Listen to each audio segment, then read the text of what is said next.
Hello friends, welcome back to my channel. दोस्तों आज मैं बात करूंगा BEL यानी भारत इलेक्ट्रॉनिक्स लिमिटेड में। दोस्तों ये वैकेंसी आई है जो कि खासकर ITI वाले बच्चों के लिए। दोस्तों थंबनेल देखकर आप देख लिए हैं कि ये सरकारी नौकरी है। और मैं आपको बता दूं कि ये जो है भारत सरकार की नौकरी है। जो मैं आपको बताना चाहता हूँ, इसमें बहुत सारे ITI वाले ट्रेडों को मौका दिया गया है। तो चलिए हम एक एक करके बात करेंगे। चैनल पर फर्स्ट टाइम विजिट करें तो प्लीज़ लाइक और सब्सक्राइब कर दीजिएगा। दोस्तों यहाँ पे आप इससे पहले ये देख लीजिए। सबसे पहले ये हेडिंग जो है भारत सरकार का, और ये भारत इलेक्ट्रॉनिक्स लिमिटेड पंचकुला का दोस्तों ये वैकेंसी आई है। तो चलिए हम स्टार्ट करते हैं।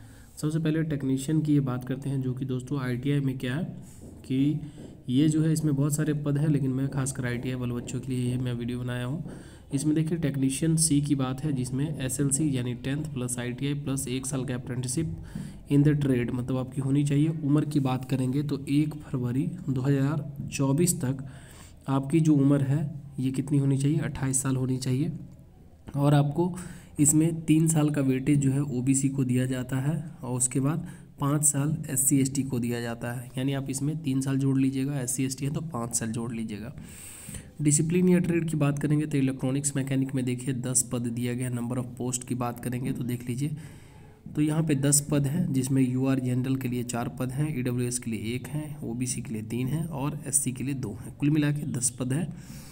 उसके बाद वही मैं बात करूँ इलेक्ट्रीशियन की बात करेंगे। यहाँ पे इलेक्ट्रिकल लिखा हुआ है, मतलब इलेक्ट्रीशियन ही है। तो 2 पद हैं, जो कि जनरल के लिए 1 है और OBC के लिए 1 पद दिया गया। फिटर की बात करेंगे तो इसमें 1 पद दिया गया। ड्राफ्ट्समैन सिविल की बात करेंगे तो 1 है, लेकिन सबसे ज़्यादा इलेक्ट्रॉनिक्स मैकेनिक में है, 10 पद है। उसके बाद यहाँ पे देखेंगे CVP। यहाँ देखिए सबसे पहले जो पे स्केल है, जो कि यहाँ लिखा हुआ है कि मतलब WG4 और CPV में मतलब 21,500 और 3% जो है से लेके 82,000 तक ये सैलरी है। तो ये आपने ऐसा देख लिया। अब मैं बात करता हूँ एलिजिबिलिटी में। ये आपका नेशनलिटी होनी चाहिए इंडियन। उसके बाद लिखा हुआ है कि candidates must be citizen of India होनी चाहिए। एज लिमिटेशन मैंने आपको बता दिया है। और एज लिमिटेशन ये देखिए, एज क्राइटेरिया जो रखा गया है ये है अपर एज लिमिटेशन जो है 1 फरवरी 2024 तक 28 साल होनी चाहिए। अब बाकी SC ST हैं, यहाँ पे देख लीजिए। अदर बैकवर्ड क्लास हैं तो 3 साल है, SC ST है तो 5 साल छूट है। और पर्सन विथ डिसेबिलिटी अगर है, आप विकलांग हैं तो 10 साल आपको वेटेज दिया जा रहा है। तो ये आपने देख लिया। साथ साथ अब हम एजुकेशनल क्वालिफिकेशन की बात करेंगे। तो यहाँ पे देखिए लिखा हुआ है कि the post technician C ITI in the following discipline trade only will be considered as eligible. ठीक है, ITI in any trade discipline trade will not be considered. देखिए ITI आपका या तो डिसिप्लिन इलेक्ट्रॉनिक्स मैकेनिक में होनी चाहिए, या इलेक्ट्रीशियन, या इलेक्ट्रिकल, या फिटर, या सिविल ड्राफ्ट्समैन। इसी चारों ट्रेड में आपकी ट्रेड होनी चाहिए। ठीक है, तो ये चीज़ आप देख लीजिएगा। उसके बाद एक्सपीरियंस किसी किसी में नील लिखा हुआ है, तो ये आप अच्छे से देख लीजिएगा। अब मैं बात करता हूँ यहाँ पे मोड ऑफ एग्ज़ाम की बात करते हैं। मोड ऑफ सिलेक्शन में दिया हुआ है कि टेस्ट जो होगा, written test will be 150 marks होगा, जो कि पहला जो होगा पार्ट 1 और पार्ट 2 में। पार्ट 1 में होगा 50 जो है जनरल एप्टीट्यूड्स, माने GK GS जो है वो general mental ability, logical reasoning, analytical, उसके बाद कंप्रीहेंशन एबिलिटी, बेसिक न्यूमेरेसी, उसका है डाटा देखिए यहाँ पे लिखा है कि डाटा इंटरप्रिटेशन, उसके बाद है स्किल्ड, उसके बाद है जनरल नॉलेज। इससे आपको 50 क्वेश्चन रहेंगे। ठीक है, अगला देखते हैं टेक्निकल एप्टीट्यूड, जिसमें आपको 100 क्वेश्चन आपके ट्रेड से रहेगा।